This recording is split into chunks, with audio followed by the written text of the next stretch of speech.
건축되게 하시는 의도와 목적을 눈치채고 순종하라고 그렇게 살아가는 것이다 그랬잖아요. 성령 9가지 은사. 여러분요, 은사는 다 받으셔야 돼요. 은사가 없이는요, 여러분이 성장할 수가 없고 성숙할 수가 없습니다. 왜냐하면요, 집을 지려면은 재료도 있어야 되고 기술자가 도구도 있어야 되잖아요. 근데 이렇게 여러분이 이렇게 집을 지려면 그 재료가 뭡니까? 이렇게 영적으로 하면 이게 하나님 말씀이에요. 성경책에 모든 우리 인간이 살아가는 모든 이치의 말씀이 다 창세기 요한계시록에 다 기록되어 있습니다. 성경 말씀에. 특히 사복음서에 우리 사람이 어떻게 살아야 된다는 것이 사복음서예요. 예수님께서 이 땅에 계실 때 여러분에게 다 가르쳐 줬습니다. 읽어 보십시오. 반복해서. 거기 다 들어 있습니다. 그러면 그렇게 살 수 있습니다. 그리고 또 뭐예요? 집을 건축하려면 재료만 있으면 안 되잖아요. 또 뭐가 있어요? 기술자가 있어야 되고 도구가 있어야 되잖아요. 저 보니까 이 벽을 바르려면 세면으로 발라야 되는데 손으로 세면을 어떻게 발라요? 못 바르죠. 칼이 있잖아요. 그 세면 칼 이렇게 바르는 거. 우리가 집에서 김치를 썰려면 칼 있듯이 이 벽을 건축을 하려면 벽을 바르려면 벽 바르는 또 이 칼이 있어요. 이렇게 그걸로도 바른 겁니다. 그와 같이 모든 도구가 있어야 됩니다. 그게 뭐예요? 은사예요. 은사. 9가지 은사. 그러니까 하나님의 말씀과 은사가 있어야 됩니다. 은사가 여러분 훈련 기간에 다 옵니다. 방언하면 방언 통행이 되고 애언도 되고 또 어떻게 신유 은사도 나타납니다. 또 영분별. 저 사람이 옳은가 그런가. 전요 훈련 받기 전에 예수 믿고요. 5년 그 정도 되기 전에도 저도요. 은사가 은사가 하나님 다 주셨는데 그때는 누가 점검해 주는 사람도 없기 때문에 몰랐지만은 저도 그때 귀신도 쫓고요. 또 영분별돼서 담임 목사님이 진짠가 가짠가도 제가 다 분별했고요. 또 아픈 사람 손 얹으면 병도 낫고요. 은사가 다 있었어요. 근데 여러분이 이렇게 지금 기본 과정이신데 이 기본 과정 받을 때는 여러분이 은사가 와 있는 분도 꽤 많으실 거예요. 근데 왜냐하면 가르쳐줄 스승이 없으니까 은사가 와도 물어볼 사람이 없으니까 은사가 9가지인지 무슨 은사인지 도무지 알지 못합니다. 저도요 순복음교회에서도 신앙생활 하고 제가 2005년대 훈련 받기 전에는 본체 분리하고 다 했는데 누가 가르칠 사람도 없고 저를 점검해 준 사람도 없었기 때문에 그 은사가 다 있는데도 있는지도 몰랐고 활용할지도 몰랐고 그냥 하나님이 가르쳐주면 그때 그냥 예 하고 그냥 누가 아프면 그냥 기도해주면 나선갑다 그랬지 그게 뭐 내가 신유 은사가 있어서 났었다 이렇게 알지를 못했어요. 그리고 훈련하기가 얼마나 좋아요? 스승님 딱 계시니까 궁금한 거 있으면 물어보세요. 왜냐하면 우리들은 다 체험했기 때문에 물어보면 우리가 체험했던 거 다 가르쳐 드릴 수 있어요. 얼마나 좋아요. 스승이 있어가지고 옳은 길을 가르쳐 주면 지름길로 갈 수 있는데 모르니까 막 헤매잖아요. 하루 종일 헤매도 자기 목적지에 못 도달을 합니다. 왜냐하면 길을 모르기 때문에. 그래서 우리는 어떻게 해요? 이 영수 훈련 받으면 우리는 다 여기서 여러분이 궁금한 게 있어서 물어보시면 다 가르쳐 드려요. 여러분이 궁금한 게 있으면 물어보세요. 아는 까지 다 가르쳐 드릴게요. 그래서 우리는 그 은사는 받아도 되고 안 받아도 되는 게 전혀 아닙니다. 무조건 다 받아야 됩니다. 그리고 또 무슨 말씀이냐면 물론 신령한 집을 건축하는 데 필요한 재료는 하나님의 말씀이다. 그 방법은 성령님의 지도와 인도를 따라 사는 것이다. 그게 뭐예요? 하나님께 늘 묻고 행하는 게 성령님의 지도와 인도 받아서 행하는 것을 성령님의 지도와 인도 받아서 행하고 살아간다는 그 말입니다. 여러분 물어보십시오. 물어보시면은 하나님께서 여러분이 정확하게 안 들린 분도 있지만은 느낌이라도 오실 거예요. 내가 오늘 하나님 이쪽으로 가는데 오른쪽 갈까요? 왼쪽 갈까요? 이렇게 물어보면 내가 오른쪽 가고 싶고 그런데 하나님이 왼쪽 가고 싶은 마음이 주면 왼쪽 가고 싶은 마음이 바뀔 거예요. 안 들려도 느낌이라도 하여튼 옵니다. 물어보면 하나님이 다 가르쳐 주지 아무 그거 없지는 않습니다. 저도 훈련할 때 물어보니까 하나님이 이렇게 제가 이렇게 장난감 팔러 갈 때 하나로 맡으러 가라래 정확하게 하나님이 음성이 우리 같이 말하는 게 들리는 게 아니라 하나님 음성이 들리는데 하나님 음성이 아는데도 우리가 느끼길 그렇게 말하는 것처럼 느껴지지 하나님이 우리 인간의 말처럼 그렇게 말하지는 않습니다. 그냥 기도하면 하나님 말하는 것처럼 느껴지면서도 말 한 개처럼 본인이 느껴지는 거지 우리처럼 이렇게 말로 소리나게 하는 그런 분이 아닙니다. 느낌이 와요. 그래서 하나님 오른쪽 갈까요? 왼쪽 갈까요? 물어봤을 때 여러분의 마음에 느낌이 올 거예요. 하나님이 원하시는 게 오른쪽이면 오른쪽 가고 싶은 느낌, 마음이 올 거예요. 그럼 그렇게 순종하면 됩니다. 그리고 또 우리가 사소한 부분에서부터 성령님께 여쭙고 말씀하는 대로 살아갈 때 우리의 영과 혼과 몸 전체가 하나님 뜻대로 사용할 수 있는 존재로 바꾸어지고 그렇게 될 때 그것이 곧 하나님께서 인정하시는 산제사가 되는 것이다. 하나님께서 우리의 육체의 영성을 덧입혀 주시라는 목적이 바로 이것이다. 목적이 뭐예요? 우리가 성령께 묻고 행할 때 하나님께서 그걸 가르쳐 줍니다. 그래서 우리는 여러분과 저는 다 물어보고 행하는 여러분과 저가 되었으면 좋겠습니다. 자, 방갈로 4번 읽습니다. 큰 제목은 성령님의 지도와 인도를 받지 않는 삶은 곧 하나님의 일을 방해하는 것. 이거 무섭습니다. 여러분, 하나님께 묻지 않고 행하는 건 뭐예요? 하나님의 일을 방해하는 것이라 이렇게 말씀하고 있습니다. 맞아요. 제가 지금까지 살아온 거 제가 예수 믿으면서도 신앙생활을 하는 거하고 종교 생활을 하는 거하고 완전히 다릅니다. 제가 훈련 받기 전에는 종교 생활했어요. 제가 44살부터 제가 70인데 지금까지 살고 있지만은 제가 전도사 생활을 꽤 했는데 훈련 받기 전에는 어떻게 해요? 기도할 때도 맨날 주시옵소서. 하나님 만날 주시옵소서. 아프면 하나님 안 아프게 해 주시옵소서. 회개는 어떤 회개냐? 내가 행동으로 저지른 것만 회개했고 생각 마음으로 지은 전에 회개하는 방법도 몰랐고 가르칠 사람도 없고 하지도 않았어요. 생각 마음으로 한 건 성경에 분명히 사복음서에 뭐라 그러냐면 너희가 생각으로 지은 죄도 행한 죄하고 똑같다고 분명히 그렇게 말씀하셨거든요. 신약에 와서는. 구약에서는 행한 것만 죄로 쳤지만은 신약에 와서는 마음으로 분을 품어도 내가 분을 낸 거하고 똑같이 이렇게 하셨거든요. 신약에는. 그래서 우리가 훈련 받기 전에는 생각마음으로 지은 죄는 회개해 보지도 않고 회개하라고 가르치도 않았고 알지도 못했어요. 성경책은 기록되어 있는데 그렇게 설교하시는 목사님도 없었고 가르쳐주는 지도도 없었기 때문에 몰랐어요. 근데 지금은 얼마나 좋습니까?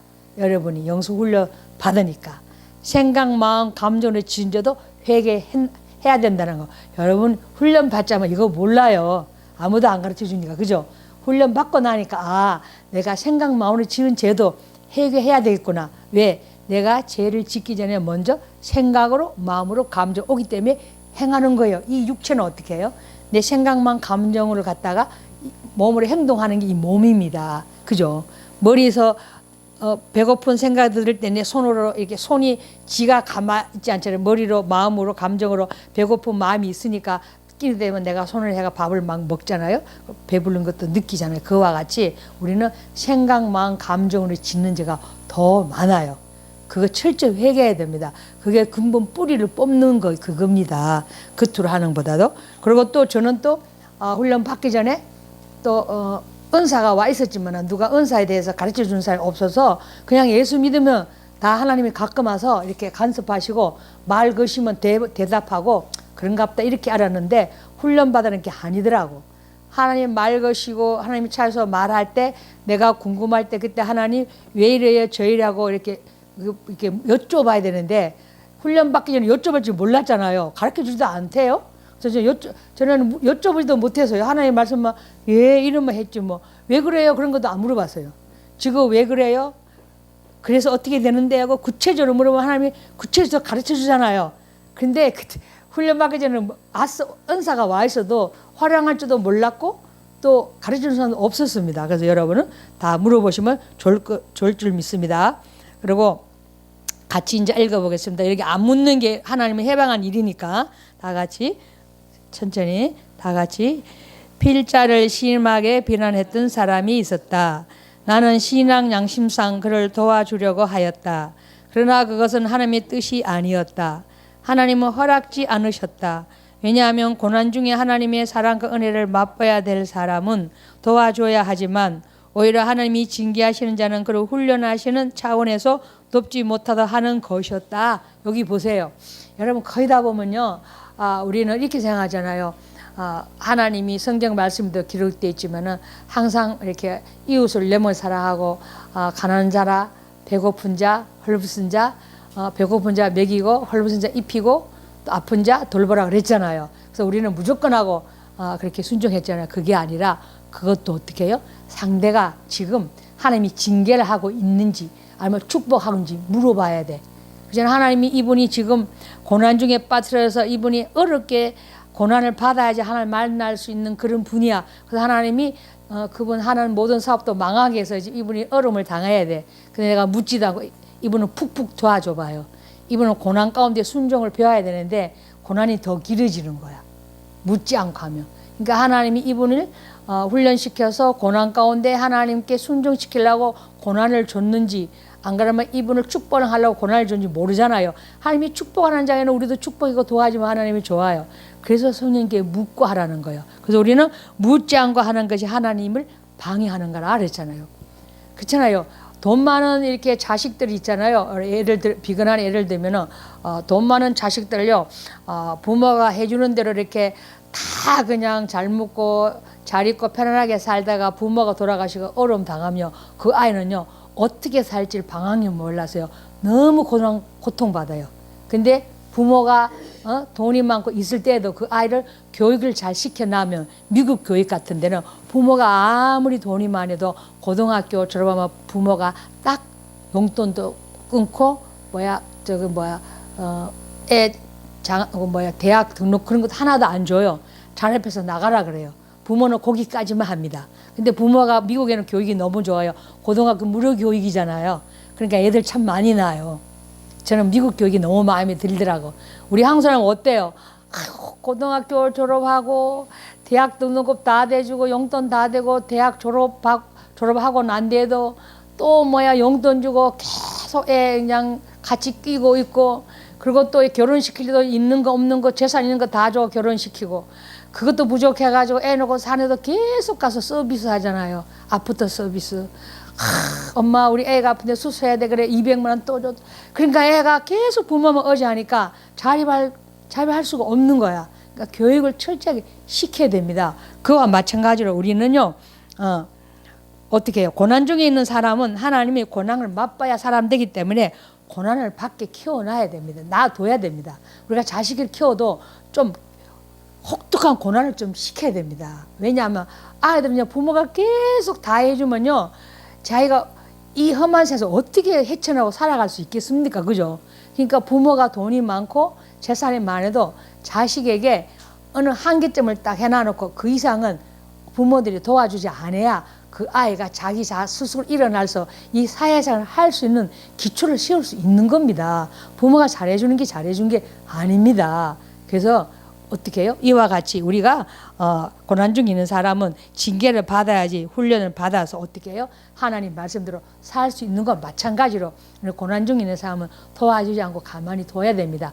고난 실컷 받아가지고 하나님이 그를 축복하고 하나님이 하시는 거지 우리가 생각할 때는 그래 내가 도와줘서 내가 해야 잘 될 것 같으지 자식도 마찬가지예요. 부모가 그러잖아요.